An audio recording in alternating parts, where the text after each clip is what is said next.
জীবনের অনেকটা পথ পেরিয়ে এসে আজ একটা কথা না বললেই নয় বন্ধুরা।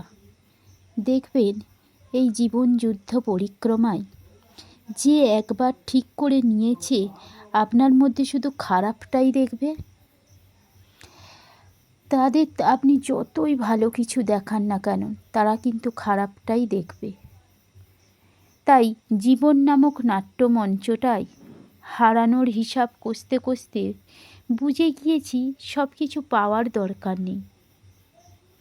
যা আপনার জন্য ছিল তা রয়ে গেছে, আর যা হারিয়ে গেছে তা হয়তো কোনো দিনই আপনার ছিলই না।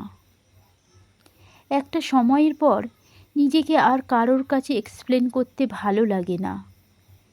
কে ভুল বুঝলো বা কাকে বোঝাতেও ইচ্ছা করে না পাই টু পাই খুলে বলতে।